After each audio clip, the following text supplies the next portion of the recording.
Hello everyone, आप लोगों का स्वागत है मैनेजमेंट के ऑनलाइन क्लास में। आज हम लोग मैनेजमेंट में बड़ा ही इंपॉर्टेंट टॉपिक पढ़ेंगे जिसको हम लोग इंडियन फैक्ट्री एक्ट 1948 कहते हैं, जो काफ़ी इंपॉर्टेंट है और इसका आपके एग्जाम में आने का चांसेस भी काफ़ी ज़्यादा है। या तो ये शॉर्ट आंसर टाइप के क्वेश्चन में पूछ सकते हैं, नहीं तो लॉन्ग आंसर टाइप के क्वेश्चन में पूछ सकते हैं, इसलिए इसको बहुत अच्छे से समझने का कोशिश करेंगे। इसको समझने से पहले हम लोग कुछ इसके बेसिक चीज़ के बारे में बात करते हैं, इसके हिस्ट्री के बारे में बात करते हैं। तो आपको पता है कि 18वीं शताब्दी से पहले हमारे देश का जो मेन व्यवसाय था वो कृषि था। इवन अभी भी हमारा देश कृषि प्रधान ही है। जो मेन आदमी, जो मेन पॉपुलेशन किसी चीज़ में इन्वॉल्व है वो आपका कृषि एग्रीकल्चर में ही है। फिर 18वीं शताब्दी के बाद जब अंग्रेज लोग भारत आए तो उन्होंने बहुत सारा फैक्ट्री का एस्टेब्लिशमेंट किया, बहुत सारा फैक्ट्री लगाए। अब वो फैक्ट्री आपका एग्रीकल्चर पर भी बेस्ड था, साथ ही साथ मैन्युफैक्चरिंग पर भी बेस्ड था। मतलब एग्रीकल्चर के मदद से कुछ नया प्रोडक्ट बनाते थे या अलग अलग प्रोसेस करके कोई नया प्रोडक्ट मैन्युफैक्चरिंग के लिए बनाते थे। तो उस समय उस फैक्ट्री में बहुत सारे मजदूर वर्कर लोग काम करते थे, पर उस वर्कर के लिए उस मजदूर के लिए कोई स्पेशल नियम कानून नहीं बना था कि वो मजदूर कितने घंटे काम करेंगे, किस वर्किंग कंडीशन में काम करेंगे, उसको कितना वेजेस देना है, मतलब सैलरी उसका क्या रहेगा, या उसको कब छुट्टी देना, ये सब के बारे में कोई नियम कानून नहीं बना हुआ था। तो क्लियर था कि उस समय उसका जो मालिक था, उस फैक्ट्री का जो मालिक था, वो मजदूरों पर शोषण करते थे। धीरे धीरे फैक्ट्री का संख्या बढ़ते गया, मजदूर भी उसमें बढ़ते गए, जो काम करने वाले वर्कर हैं उसका भी संख्या बढ़ते गया। तो वहाँ से फिर क्या हुआ, मजदूरों का यूनियन बनना स्टार्ट हुआ।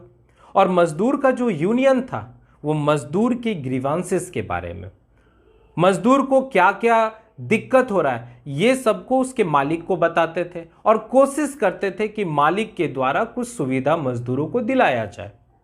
पर ऐसा कोई स्पेशल नियम कानून नहीं बना था।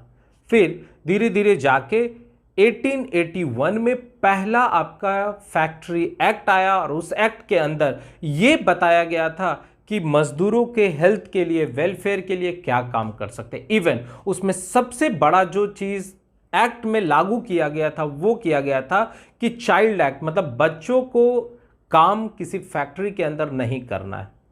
क्योंकि देखा गया था कि जो बच्चे थे उसका सबसे ज़्यादा यूज़ वैसे वैसे फैक्ट्री में किया जाता था जहां पर जो मैन्युफैक्चरिंग प्रोसेस हो रहा वो काफ़ी खतरनाक होता था, काफ़ी गैसेस निकलता था। जो मैन्युफैक्चरिंग प्रोसेस होता था वहाँ का टेम्परेचर काफ़ी ज़्यादा होता था, जिससे कि बच्चे को काफ़ी ज़्यादा हेल्थ पर, उसके हेल्थ पर बहुत प्रभाव पड़ता था।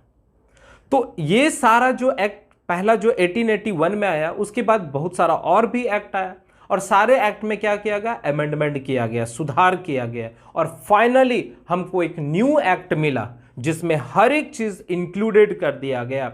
चाहे फैक्ट्री का इस्टेब्लिशमेंट का बात हो रहा हो कि अगर किसी आदमी को फैक्ट्री लगाना है तो उसके लिए क्या नियम कानून होना चाहिए, उसका रजिस्ट्रेशन किस तरह से होना चाहिए, उस फैक्ट्री को लाइसेंस कैसे मिलेगा, या उस फैक्ट्री में जो भी वर्कर काम कर रहे हैं उसके लिए क्या क्या नियम कानून होना चाहिए, वो सब कुछ इंडियन फैक्ट्री एक्ट 1948 में लागू किया गया। तो आज हम लोग इसी के बारे में सबसे ज़्यादा डिस्कशन करेंगे। तो चलिए स्टार्ट करते हैं।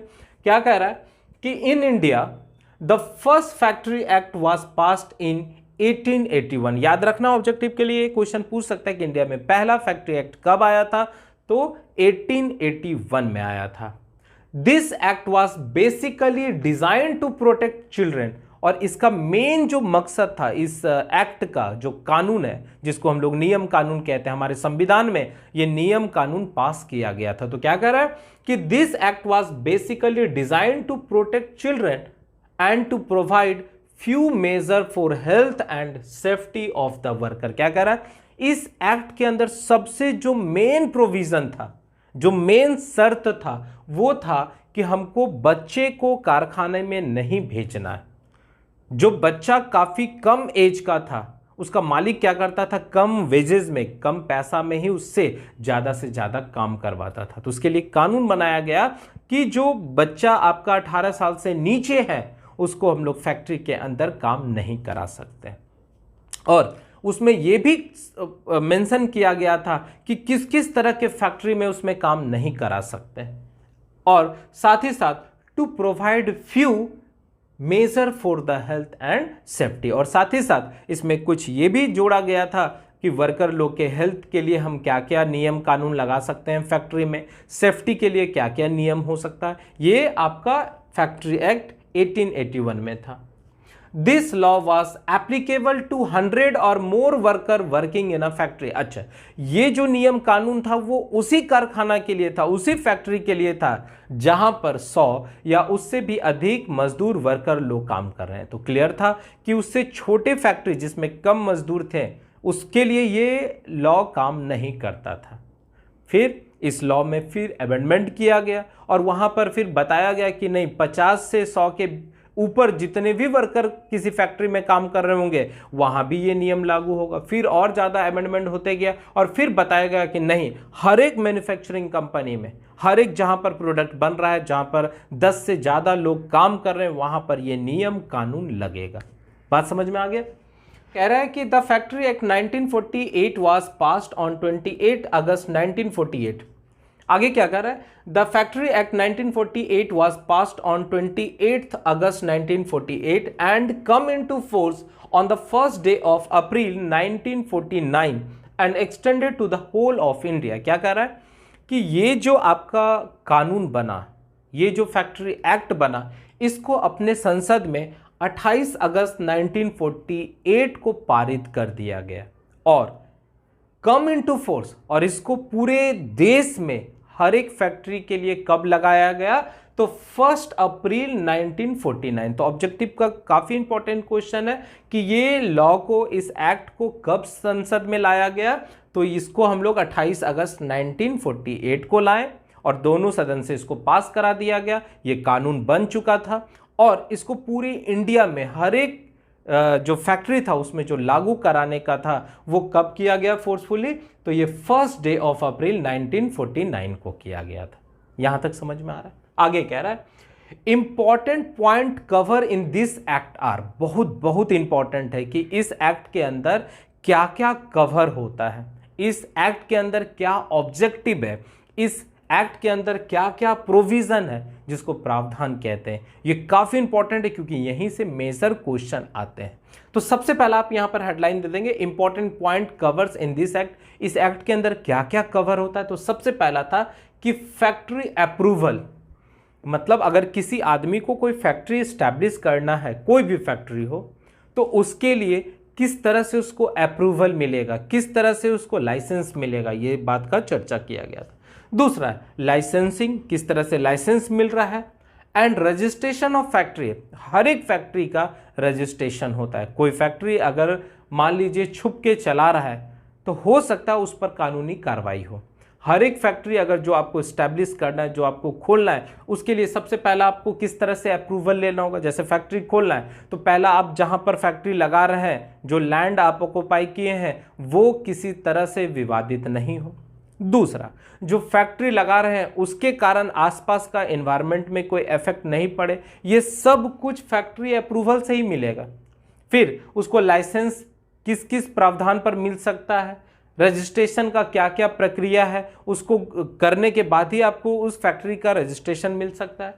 तीसरा जो बहुत इंपॉर्टेंट है क्योंकि यहीं से आपसे क्वेश्चन पूछ देता है कि write down the important provision of Indian act 1948, या इसी को कहता है कि write down the objective of Indian factory act 1948। तो देखिए, जब ऑब्जेक्टिव पूछ दे, जब प्रोविजन पूछ दे, तो आप ये दो पॉइंट को छोड़ के डायरेक्ट यहां से स्टार्ट कर देंगे कि इस एक्ट के अंदर जो मेन प्रावधान है वो क्या है? Health of worker.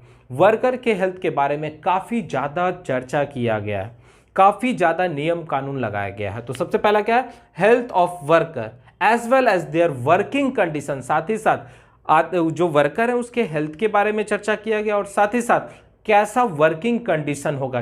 क्या क्या वर्किंग कंडीशन है? तो लाइक क्लीननेस, जो वर्कर जिस फैक्ट्री में काम कर रहे हैं वहां साफ सफाई होना चाहिए, वहां पर किसी भी तरह का कोई गैसियस पार्टिकल नहीं निकल रहा हो, वहां पर किसी भी तरह का गंदगी नहीं हो जिसके कारण वर्कर वहां बीमार पड़ जाए। तो क्लीननेस के बारे में बात हो रहा है। वेंटिलेशन एंड टेम्परेचर, हर एक फैक्ट्री में प्रॉपर वेंटिलेशन हो, मतलब अच्छे से हवा आ सके, जा सके, सांस वहाँ जो वर्कर काम कर रहे हैं वो अच्छे से सांस ले सके। तो वेंटिलेशन सिस्टम बहुत अच्छा होना चाहिए, क्योंकि जो फैक्ट्री होता है वहाँ पर काफ़ी गैसियस पार्टिकल्स निकलते हैं और उस गैसियस के कारण हो सकता है उस आदमी को तरह तरह का बीमारी हो। तो उससे बचने के लिए वेंटिलेशन सिस्टम अच्छा होना चाहिए। वहाँ का टेम्परेचर प्रॉपर होना चाहिए, क्योंकि अगर टेम्परेचर काफ़ी ज़्यादा होगा तो वहाँ सफोकेशन हो सकता है, आदमी को दिक्कत हो सकता है, वर्कर को प्रॉब्लम आ सकता है। ठीक है, वेंटिलेशन एंड टेम्परेचर। फिर ओवर क्राउडिंग, ज़रूरत से ज़्यादा आपको मजदूर किसी पर्टिकुलर एरिया में नहीं रखना है। जैसे उसके लिए भी डिसाइड है कि कितने स्क्वायर मीटर पर, या कह सकते हैं कि कितने स्क्वायर एरिया पर कितने संख्या में मजदूर होना चाहिए। तो ओवर क्राउडिंग नहीं होना चाहिए। साथ ही साथ अच्छे लाइटिंग का व्यवस्था होना चाहिए। अगर प्रॉपर लाइटिंग नहीं होगा तो मजदूर का एक्सीडेंट होने का चांसेस काफ़ी ज़्यादा है। मतलब किसी मशीन पर अगर काम कर रहा है, प्रॉपर लाइटिंग नहीं है तो वहाँ एक्सीडेंट होने का भी चांसेस है। तो अच्छा लाइटिंग होना चाहिए। ड्रिंकिंग वाटर, वहाँ अच्छे से पीने का पानी पीने का व्यवस्था होना चाहिए, साफ पीने का पानी का व्यवस्था होना चाहिए। फिर बाथरूम का भी अच्छा व्यवस्था होना चाहिए। जो यूरिन है, जो वहाँ पर टॉयलेट बना हुआ है, वो भी साफ़ सुथरा होना चाहिए, क्योंकि अगर वो साफ़ सुथरा नहीं होगा तो वहाँ पर मजदूर जो काम कर रहे हैं उसको तरह तरह का बीमारी हो सकता है। तो ये सब कुछ हेल्थ से रिलेटेड था। इसलिए आप देखेंगे कि किसी भी फैक्ट्री में या वर्कशॉप में आप जाएंगे तो ये सब कुछ मेंशन करना पड़ता है, नहीं तो इसको लाइसेंस ही नहीं मिलेगा। बात समझ में आ गया। इवन आप बहुत सारे बच्चे जो हैं वो अलग अलग ऑर्गेनाइजेशन में ट्रेनिंग करने के लिए भी गए होंगे, तो वहाँ भी आप नोटिस करेंगे कि वो सब कुछ व्यवस्थित करना पड़ता है। तो ये कुछ था हेल्थ से रिलेटेड। ठीक है, दूसरा था सेफ्टी मेजर्स। अब अगर कोई इंडस्ट्रीज में मजदूर लोग काम कर रहे हैं तो उसके सेफ्टी के लिए क्या क्या काम कर सकते हैं, क्योंकि इससे पहले जो था वो सेफ्टी पर काफ़ी कम ध्यान दिया गया था। अगर मान लीजिए किसी भी मजदूर का एक्सीडेंट हो जाता है तो वो कारखाना बंद भी हो सकता है, क्योंकि अगर उसका सेफ्टी के हिसाब से काम नहीं किया गया हो। तो सेफ्टी में क्या क्या हो जाएगा, फेंसिंग ऑफ मशीन, मशीन को अच्छे से घेरा बना देना, जहां मशीनिंग हो रहा है उसको अच्छे से घेरा बना के काम करना है, या उसको अच्छे से केसिंग कर देना, ढक देना। अगर मान लीजिए कुछ ऐसा सेक्शन है जहां पर उसको ढक के काम किया जा सकता है तो जरूर करना है। तो फेंसिंग ऑफ मशीन या मशीनरी हो सकता है, केसिंग ऑफ मशीनरी। फिर प्रिकॉशन अगेंस्ट फायर, कैसे हम लोग आग से बच सके, क्योंकि पहले के समय में आप देखे होंगे 90 के दशक का जो भी मूवी आप देखते होंगे उसमें देखते होंगे कि फैक्ट्री में आग लग गया, मजदूर का हाथ पैर कट गया, उस पर बहुत ज़्यादा मूवी बनाया जाता था, क्योंकि उसी समय सबसे ज़्यादा यूनियन, मतलब मजदूरों का यूनियन जो है वो पूरे फॉर्म में आया था। ठीक है, तो प्रिकॉशन अगेंस्ट फायर, फायर से कैसे बचाव किया जा सकता है। ठीक है, डेंजरस गैसेस से कैसे हम लोग प्रिवेंशन ले सकते हैं, क्योंकि बहुत सारा फैक्ट्री ऐसा था जो मैन्युफैक्चरिंग प्रोसेस के दौरान काफ़ी ज़्यादा डेंजरस गैस या हार्मफुल गैसेस निकलता था, तो उससे कैसे बचा जा सकता था। प्रोटेक्शन ऑफ आई, मान लीजिए वैसे वैसे इंडस्ट्री था जहां मैन्युफैक्चरिंग हो रहा था, वहाँ काफ़ी ज़्यादा लाइट निकलता था, रे निकलता था, उससे किस तरह से आग को बचाया जा सकता है। एक्सेसिव वेट कैरिंग, किसी भी मजदूर में को कितना वेट लिफ्ट करने का था, क्योंकि हर एक मजदूर से आप ज़्यादा से ज़्यादा वेट लिफ्ट नहीं करा सकते। इसके लिए भी कानून बना हुआ था कि कोई भी मजदूर मैक्सिमम कितना लोड को अपने ऊपर लेके मूव कर सकता है, उसके लिए भी नियम कानून बना था। ठीक है, मेंटेनेंस ऑफ लिफ्टिंग मशीन, जो जो लिफ्टिंग मशीन है, चाहे आपका क्रेन लगा हो, हुक सिस्टम लगा हो, चेन सिस्टम लगा हो, ये सब में मैक्सिमम लोड लेने का शक्ति कितना है या क्षमता कितना है। साथ ही साथ मशीन का मेंटेनेंस कैसा हो रहा है, जो हम लोग वायर रोप यूज़ कर रहे हैं वो अच्छे क्वालिटी का कर रहे हैं कि नहीं कर रहे हैं, ये सब कुछ सेफ्टी मेजर्स के अंदर आ जाता है। फिर नेक्स्ट है वेलफेयर ऑफ वर्कर्स, हम लोग वर्कर के कल्याण के लिए क्या क्या काम कर सकते हैं उसके लिए भी था। जैसे लाइक वॉशिंग फैसिलिटीज़, अब मान लीजिए मजदूर कोई काम कर रहा है तो काफ़ी उसका हाथ पैर सब गंदा हो जाता है, और उसके कारण जो केमिकल उसके हाथ पर चिपक गए, पैर पर चिपक गए, अगर उसका वॉशिंग फैसिलिटीज़ अच्छा नहीं होगा तो सोचिए कि अगर वो नॉर्मल हाथ धो के खाना खाएगा तो सारा केमिकल उसके पेट में जाएगा। तो अच्छा वॉशिंग फैसिलिटीज़ होना चाहिए। फिर मजदूर काफ़ी लंबे समय तक खड़े होकर कंटिन्यूअस काम करते हैं तो उसका बैठने का व्यवस्था अच्छा होना चाहिए, इसलिए सिटिंग फैसिलिटीज़ हो गया। मान लीजिए किसी तरह का एक्सीडेंट हल्का फुल्का छोटा मोटा हो जाता है तो उसके लिए फर्स्ट एड का व्यवस्था अच्छा होना चाहिए। फिर कैंटीन का व्यवस्था होना चाहिए, अगर मजदूर 100 से ज़्यादा है तो उस ऑर्गेनाइजेशन के अंदर कैंटीन का व्यवस्था होना चाहिए। इसलिए आप नोटिस करते होंगे जो बड़े बड़े सारे PSU रहते हैं, जो पब्लिक सेक्टर अंडरटेकिंग कंपनी है, बड़े बड़े इंडस्ट्रीज में अगर चले जाएंगे तो उस इंडस्ट्रीज के अंदर आपको कैंटीन भी मिल जाएगा। फिर रेस्ट रूम भी रहना चाहिए। मान लीजिए किसी तरह का कोई मजदूर को दिक्कत हो रहा है, मान लीजिए उसका कोई हेल्थ इशू आ गया है तो उसके लिए एक रेस्ट रूम रहना चाहिए। फिर लंच रूम रहना चाहिए कि मजदूर लोग कहीं आराम से बैठ के खाना खा सकें। ठीक है। फॉर फीमेल वर्कर, अगर मान लीजिए किसी इंडस्ट्रीज के अंदर या ऑर्गेनाइजेशन के अंदर, फैक्ट्री के अंदर बहुत सारा फीमेल है, जैसे टेक्सटाइल इंडस्ट्रीज में चले जाएंगे तो वहाँ पर मोस्टली जो वर्कर रहते हैं वो फीमेल होते हैं, और बहुत सारे वैसे फीमेल भी होते हैं जिनके बहुत छोटे छोटे बच्चे भी होते हैं। तो उसके लिए भी क्या होता है, फैक्ट्री के अंदर एक रूम दिया जाता है जिसमें वो जो मजदूर है, जो फीमेल मजदूर है, वर्कर है, वो अपने बच्चे को साथ में लेके आते हैं, उस बच्चे को उस रूम में डाल देते हैं। वहाँ पर बहुत सारा खेलने की व्यवस्था होता है और आसानी से वो फीमेल काम करते हैं और बीच बीच में उसको जाके मॉनिटरिंग करेंगे। तो ये सब कुछ व्यवस्था होना चाहिए उस फैक्ट्री के अंदर। तो ये कुछ इंपॉर्टेंट आपका पॉइंट था जिसको हम लोग प्रोविजन कह रहे हैं। तो मैक्सिमम आपसे जो क्वेश्चन पूछता है वो पूछता है कि 1948 फैक्ट्री एक्ट है, उसमें 3 इंपॉर्टेंट प्रोविजन बताइए। तो उसमें हेल्थ के बारे में बता देंगे, सेफ्टी के बारे में बता देंगे, या वेलफेयर के बारे में बता देंगे। कभी कभी ऐसा क्वेश्चन पूछता है कि डायरेक्ट आपसे पूछता है कि 1940 एक्ट में हेल्थ का मेन प्रोविजन बताइए। तो मेन प्रोविजन में इस सारे चीज को पॉइंट वाइज आप लिख दीजिएंगे और थोड़ा थोड़ा डिटेल आप डिस्क्राइब भी कर देंगे। ठीक है। जैसे आपसे बोल दिया कि सेफ्टी मेजर के लिए आप 1948 में क्या क्या प्रोविजन है, तो उसमें आप पूरा लिख देंगे। फेंसिंग ऑफ मशीनरी, जितना भी मशीनरी है उसको प्रॉपर वे में फेंसिंग करेंगे। प्रिकॉशन अगेंस्ट फायर, फायर से प्रिकॉशन करने के लिए फायर एक्सटिंग्विशर हम लोग रखेंगे अपने ऑर्गेनाइजेशन के अंदर।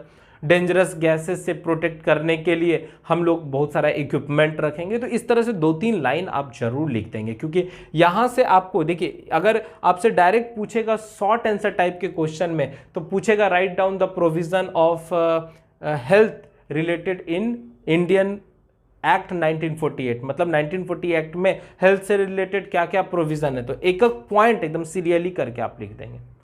यहां तक समझ में आ रहा है। नेक्स्ट है वर्किंग आवर। इस एक्ट के अंदर यह भी इंक्लूड किया गया था कि कोई मजदूर कितने घंटे तक काम करेगा, अगर ओवर टाइमिंग काम करेगा तो उसको और कितना पैसा मिल सकता है। ठीक है। फिर employment of young and adult children, कह रहा है कि कौन से मजदूर लोग फैक्ट्री के अंदर काम कर सकते हैं। 18 साल से नीचे अगर कोई मजदूर है तो उसके लिए क्या कंडीशन होना चाहिए। बेसिकली ये दिमाग में बैठाना है कि बहुत छोटे मजदूर को फैक्ट्री में अलाउ नहीं किया गया है, पर 18 साल से नीचे कुछ फैक्ट्री के अंदर मजदूर लोग काम कर सकते हैं अलग अलग कंडीशन पर। या एडल्ट चिल्ड्रन 18 साल से ऊपर जो भी है उसको आराम से आप फैक्ट्री में काम लगवा सकते हैं। नेक्स्ट क्या है एनुअल लीव्स। अब साल भर में उसको कितना छुट्टी मिल सकता है, किस किस कंडीशन में छुट्टी मिल सकता है, ये सब कुछ उस एक्ट के अंदर नोटिस किया गया था। साथ ही साथ मिनिमम वेजेस, किसी मजदूर को, वर्कर को कितना मिनिमम वेजेस दे सके। मैक्सिमम का कोई लिमिट नहीं, पर मिनिमम इतना एटलीस्ट मिलना चाहिए अगर वर्कर इस पूरे कंडीशन पर काम करता है, तो मिनिमम वेजेस या सैलरी। तो आई होप आपको पूरा इंडियन फैक्ट्री एक्ट 1948 बहुत अच्छे से समझ में आ चुका होगा। अब इसका स्कोप कहाँ है, इसका दायरा कहाँ है, तो याद रखना है कि इसका जो दायरा है वो पूरे इंडिया के हर एक फैक्ट्री पर है, चाहे वो फैक्ट्री जो है गवर्नमेंट अंडरटेकिंग हो या प्राइवेट सेक्टर का कंपनी। हर एक प्राइवेट सेक्टर के कंपनी को 1948 के नियम से ही चलना पड़ेगा, चाहे आपका गवर्नमेंट कंपनी भी हो तो उसको भी इसी एक्ट के अंदर चलना पड़ेगा। तो अगर आपसे कोई भी क्वेश्चन 1948 फैक्ट्री एक्ट से रिलेटेड आएगा तो आप इतना बात जरूर लिख देंगे। अगर शॉर्ट आंसर करके आएगा कि हेल्थ के बारे में बताइए तो हेल्थ से रिलेटेड आप कर देंगे। अगर सेफ्टी से रिलेटेड होगा तो सेफ्टी से रिलेटेड ये लिख देंगे। मतलब 6 मार्क्स में आएगा तो ये पूरा आप लिख देंगे। और अगर 4 मार्क्स में आएगा तो अब आपको अगर ये पूरा याद है पॉइंट तो आप ये लिख दीजिए, नहीं तो अगर हेल्थ से रिलेटेड कर रहा है तो सबको लिख दीजिए, पर हेल्थ वाले को ज़्यादा डिस्क्राइब कर दीजिए। यहाँ पर सेफ्टी मेजर्स में इतना ज़्यादा डिटेल नहीं दीजिएगा, वेलफेयर में भी इतना डिटेल नहीं दीजिएगा। बात समझ में आ गया। तो आज के लिए बस इतने रहने देता हूं। नेक्स्ट लेक्चर में नए टॉपिक के साथ मिलेंगे, तब तक आप लोग मन लगा के पढ़ते रहिए। और एक बात दिमाग में बैठा लीजिए कि काम करो ऐसा कि पहचान बन जाए, चलो ऐसा कि निशान बन जाए। जिंदगी तो हर कोई काट लेता है, जिंदगी तो हर कोई काट लेता है। जिंदगी जियो इस कदर कि मिसाल बन जाए। ठीक है, चलिए, थैंक यू।